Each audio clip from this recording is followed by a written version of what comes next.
Kui sõda Venemaaga algas, oli Ukrainal vaevu nimetamisväärset merevägegi. Ometi suutis Ukraina kuidagi täielikult neutraliseerida Venemaa Musta mere laevastiku ohu, kahjustades ja isegi uputades mitmeid vaenlase aluseid, sealhulgas kuulsad Moskva raketiristlejat. Paljud Kremlile kuuluvad sõjalaevad olid sunnitud saba jalge vahele tõmbama ja oma elu eest põgenema, peitudes näiliselt turvalistesse sadamatesse ja mereväe baasidele. Kuid oma viimases rünnakus tõestas Ukraina, et ükski koht pole Vene laevade jaoks tõeliselt turvaline, sest nad hävitasid just ühe Vladimir Putini parimatest fregattidest, admiral Esseni. Vene merevägi ei ole enam lihtsalt raskustes. Nende varad pühitakse süsteemselt kaardilt ükshaaval minema ja nende saamatutel komandöridel pole midagi teha, et seda peatada. Rünnak toimus 23. mai ööl Novorossijski mereväe baasis, Krasnodari piirkonnas Venemaal. Novorossijsk on üks Venemaa suurimaid Musta mere sadamalinnu ja Musta mere laevastiku peamine operatiivbaas. Ja sellest on saanud üha populaarsem sihtmärk Ukraina droonide ja rakettide jaoks, kus viimastel nädalatel ja kuudel on selles piirkonnas registreeritud mitu edukat rünnakut. Kreml on olnud sunnitud abitult pealt vaatama, kuidas kõik, alates laevadest kuni naftaterminalide ja sõjaväe peakorteriteni on õhku lastud ja põlema pandud. Ja viimane rünnak on kahtlemata üks seni kõige laastavamaid. Kogu juhtunu üksikasjad koos löökide ja tagajärgede videomaterjaliga jagas internetis major Robert Magyar Brovdi, kes on üks tuntumaid Ukraina mehitamata süsteemide vägede komandore. Brovdi avaldas, et sellesse sügavale ulatuvasse rünnaksmissiooni olid kaasatud erinevad üksused, sealhulgas 9. Kirovi pataljoni, 412. Nemesise brigaadi ja 414. mehitamata ründelennuväe brigaadi meeskonnad. Koos sihtisid need kogenud operaatorid 2 Vene sõjalaeva, admiral Grigorjevitši klassi fregati ehk projekt 11356R laeva nimega admiral Essen ja nimetamata projekt 1239 õhkpadja rakettlaeva. Enne kui me kahjustustest lähemalt räägime, vaatame neid laevu lähemalt. Admiral Essen on juhitavate rakettidega fregatt ja üks vaid 6 selle klassi laevast. Ainult 3 neist laevadest, sealhulgas Essen, on praegu teadaolevalt Vene mereväe teenistuses. 12 on juba Indiale müüdud ja viimane müüakse pärast valmimist määratlemata riigile.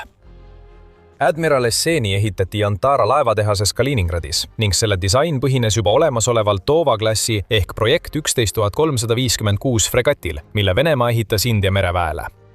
Seda peeti oluliseks osaks Musta mere laevastiku moderniseerimise protsessis ning Venemaa ei hoidnud selle projekti elluviimisel kulutusi tagasi. Iga fregati hinnanguline väärtus on $450–500 miljonit. Nagu sellise kõrge hinnasildi puhul võib eeldada, on need väga kõrgetasemelised alused, millel on vähemalt paberil muljetavaldavad tehnilised näitajad. Iga fregati standardne veeväljasurve on näiteks 3620 tonni ja täisvee väljasurve 4000 tonni.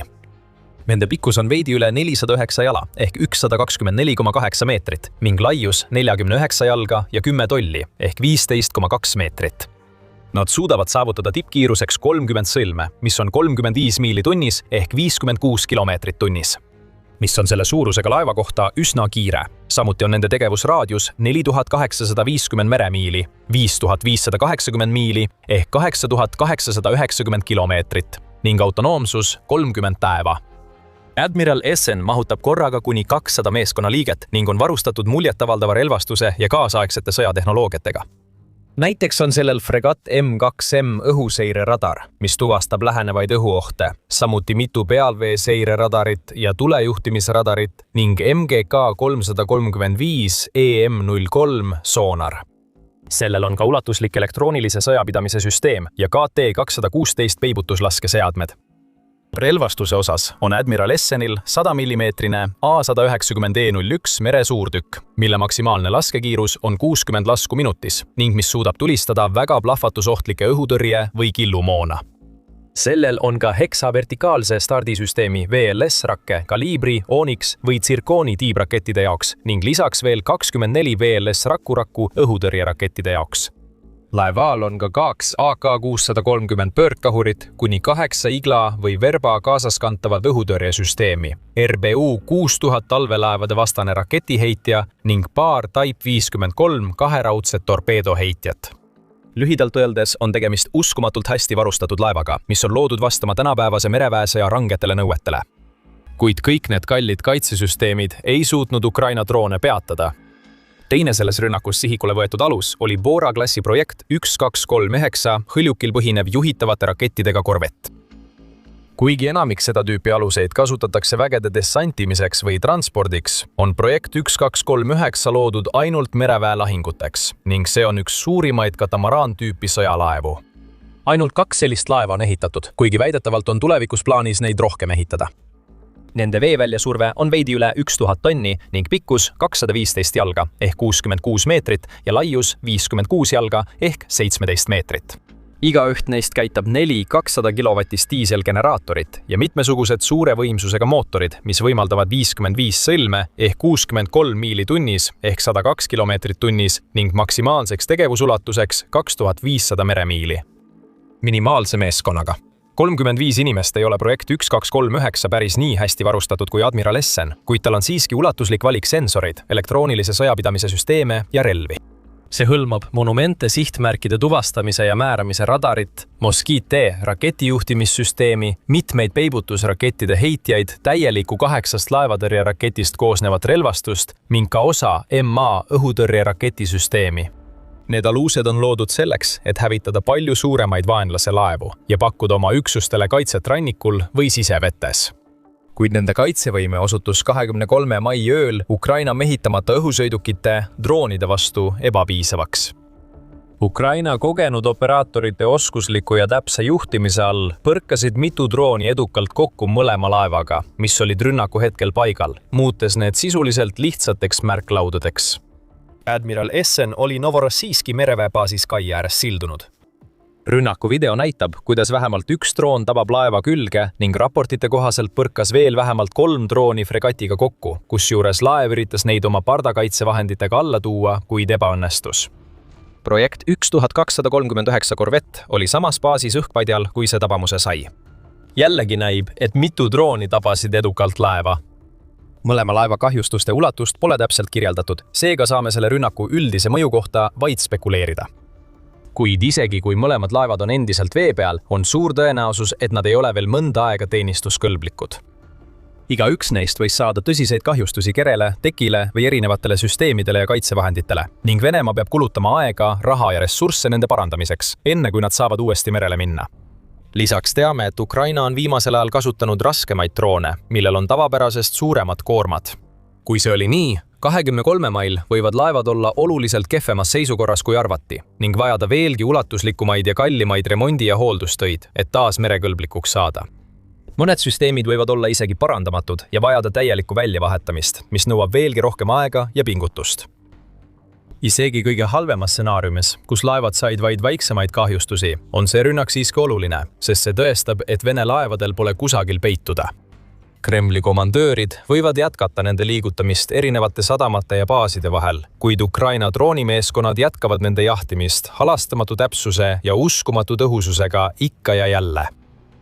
Ja mida rohkem seda juhtub, seda raskemaks muutub Venemaal oma Musta mere laevastikku tegelikult mingilgi olulisel moel kasutada. Näiteks sõja alguspäevil toetusid Kremli väed tugevalt Mustal merel paiknevatele fregattidele ja raketiristlejatele, et tulistada rakette Ukraina linnade ja asulate pihta. Tänapäeval on nad palju ettevaatlikumad nende sõjalaevade kasutamisel, sest nad teavad, et Ukraina droonid leiavad kiiresti nende asukohad üles ja saadavad parved, et need hävitada. Ja kui need laevad on sadamast liiga kaugel, on väga reaalne oht, et nad võivad uppuda, viies endaga merepõhja sadu meeskonnaliikmeid ning kõik oma kallid raketid ja sõjatehnika. Seetõttu seisavad paljud Venemaa parimad alused, nagu Admiral Essen, lihtsalt sadamates, andmata sõjategevusele peaaegu mingit panust ja muutudes vastastele lihtsateks sihtmärkideks. Ja Ukraina kavatseb jätkata nende sihtmärkide leidmist ja ründamist, kuni viimane neist on hävitatud, kusjuures Magyar ise ütles üsna selgelt: sa oled määratud ühel päeval uppuma, rooste hunnik, sa ei saa end peita. Väike vahemärkus. Te vaatate The Military Show'd. Kui te pole veel tellinud, siis nüüd on aeg seda teha. See ei ole esimene kord, kui Ukraina on rünnanud Admiral Esseni. See ei ole ka teine kord. Tegelikult on see juba 4. teatatud rünnak sellele konkreetsele laevale.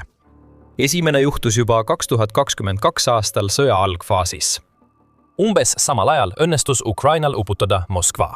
Ametnikud teatasid ka, et admiral Essen sai märkimisväärselt kahjustada ja eemaldati lahingutegevusest pärast Neptun tiibraketi tabamust. Arvatakse, et fregatt viidi seejärel konfliktitsoonist välja, et läbida remont.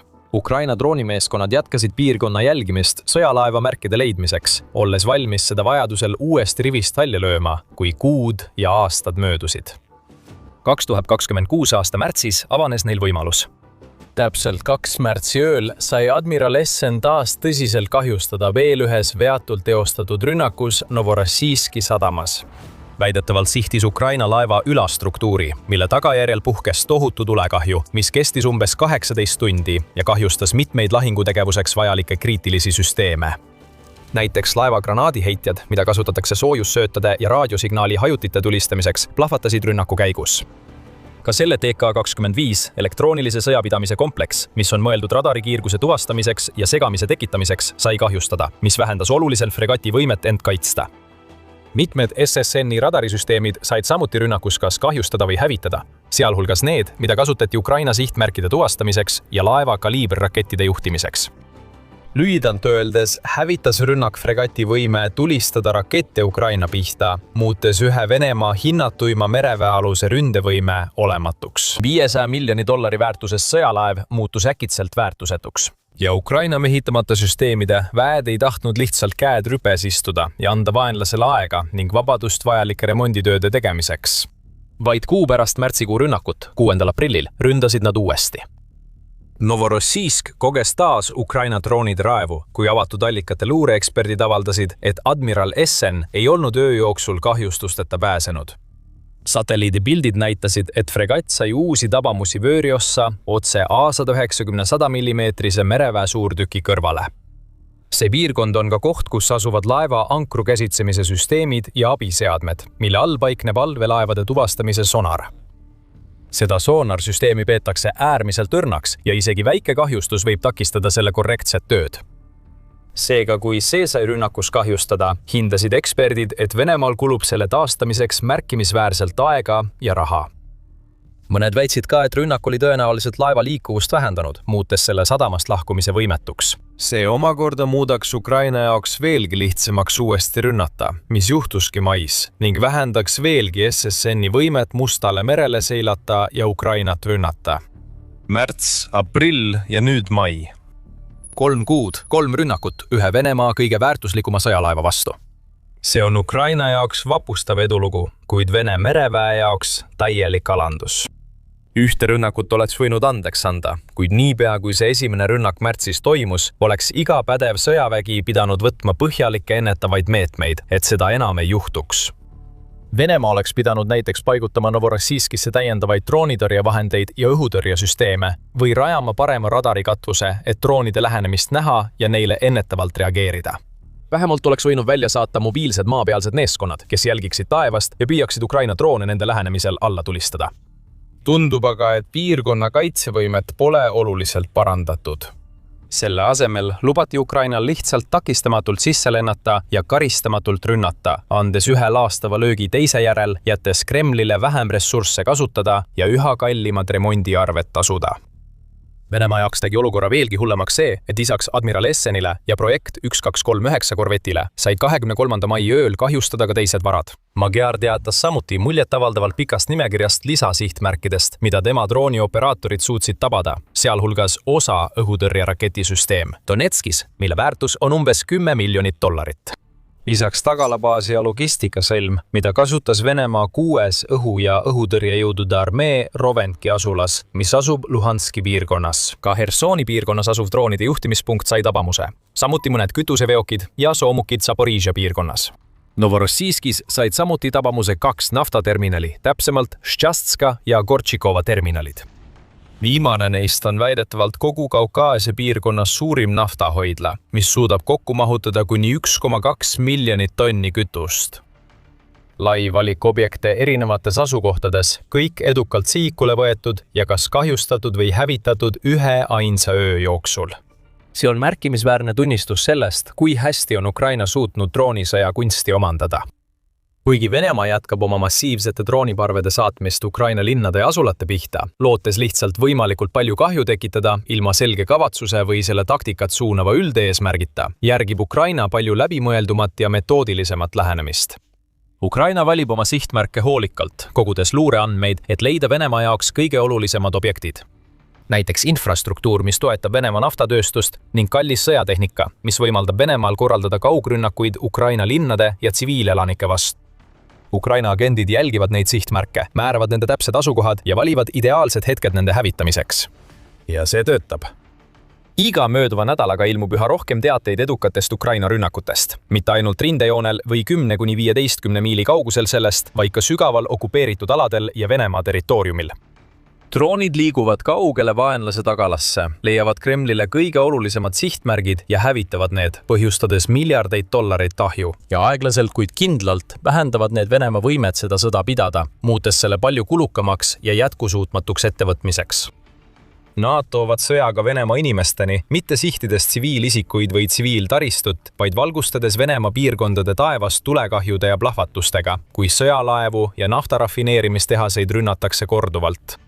See omakorda aitab purustada müüti, et Kremli sõjamasin on mingisugune kõikvõimas jõud ning õõnestab ka Putini väiteid, et Venemaa on võidulävel. Ukraina korduvate ja üha tõhusamate rünnakute tulemusena on isegi äärmuslikud vene natsionalistid ja niinimetatud Z-blogijad hakanud kritiseerima Putini otsuseid ning tooma välja, mida nad peavad riigi sõjalise juhtkonna peaaegu piinlikuks ebakompetentsuseks.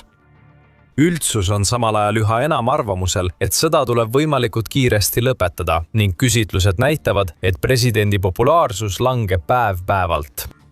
Sellised lood näitavad ka seda, kui kehvaks on muutunud Venemaa õhutõrje olukord, sest asi pole selles, et Ukraina tabaks vaid mõne üksiku sihtmärgi siin-seal üle nädala.